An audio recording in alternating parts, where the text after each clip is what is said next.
What's up everyone? Alex here. 2019 has been a year filled with dungeon crawlers galore, ranging from all shapes and sizes. Got room for one more?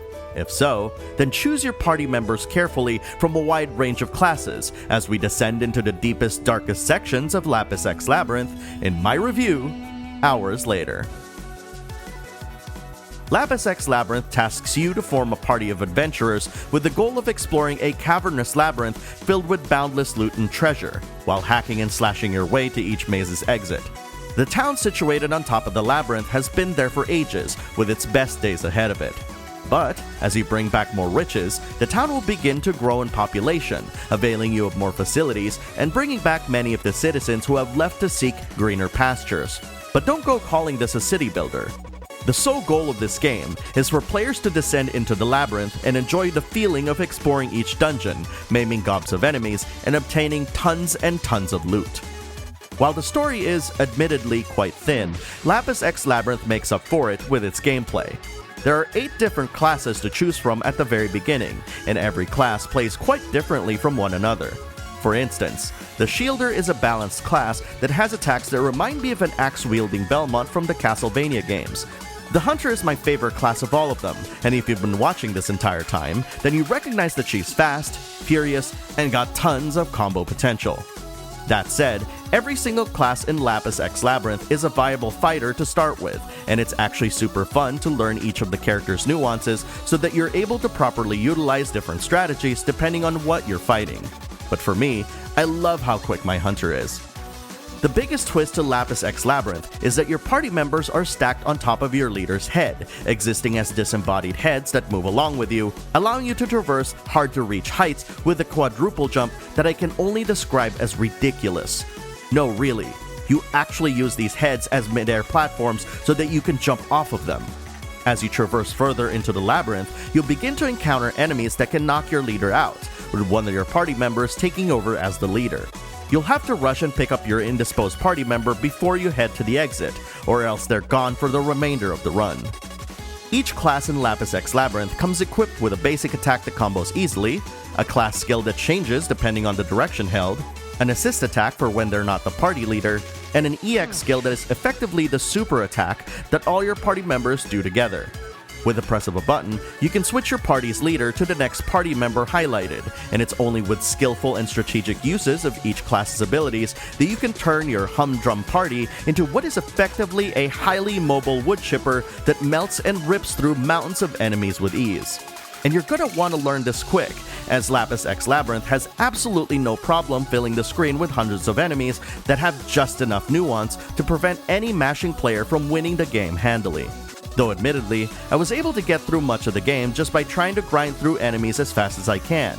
And by grind, I mean the literal grind, not grinding for levels. On that note, I was easily able to take on dungeons requiring levels more than 10 levels higher than what my party is currently at, and the feeling of being able to overcome such an insurmountable sounding challenge is very satisfying indeed. A dungeon crawler RPG focusing on loot is nothing without it, and the kinds of loot you can obtain from Lapis x Labyrinth are numerous and allow for quite a bit of depth. Much like other games of its ilk, you'll often come across weapons and armor with illustrious names, often adding a +1 or +2 at the end. Every piece of weaponry and armor contains different skill slots that you can alter as your town gains more facilities. You can even power up these skills with the loot you gather from your dungeon runs, making exploring every nook and cranny of each dungeon all the more important. Thankfully, the map designs aren't randomized, with the enemy variants being the only thing that changes as you progress through the game, so you can pretty much develop some good traversal strategies so you won't spend too much time being lost. But even with mountains of loot, enemies that are fun to plow through, and a good amount of depth to its weapon and armor system, you still might think, what separates Lapis x Labyrinth from any other dungeon crawler out there? To answer this question, I'm gonna have to ask you to watch this clip.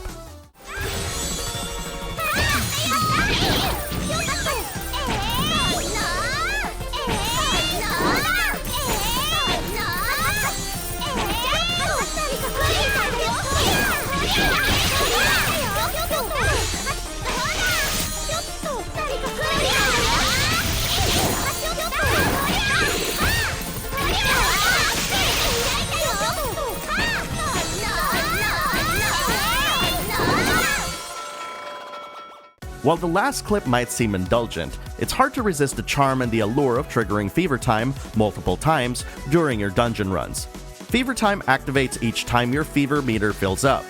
This meter is tied to how much treasure points you earn, which is obtained by defeating enemies and picking up loot scattered about. You can improve the amount of treasure points you earn by ensuring that your party doesn't get hit while exploring the dungeon, effectively increasing a multiplier called the treasure combo, which greatly increases the treasure points you earn.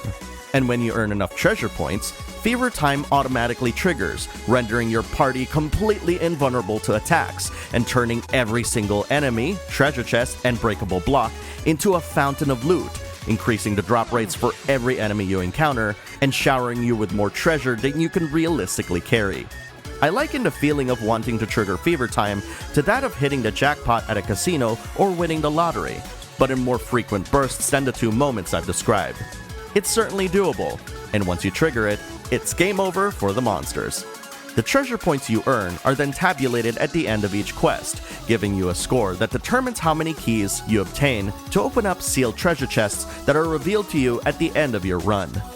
Bringing this all together is a visual presentation containing painterly landscapes that remind me of Vanillaware's games, and chibi character art that encourages players to kick back and not take things too seriously.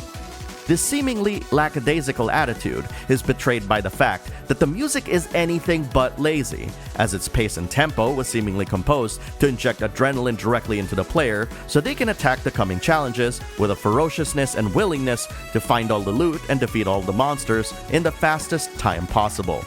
Accompanying the action are wonderful sound effects that make you feel like you're doing a ton of damage to your opponents on screen, along with a distinct sound of collecting loot that I'd like to describe as addicting.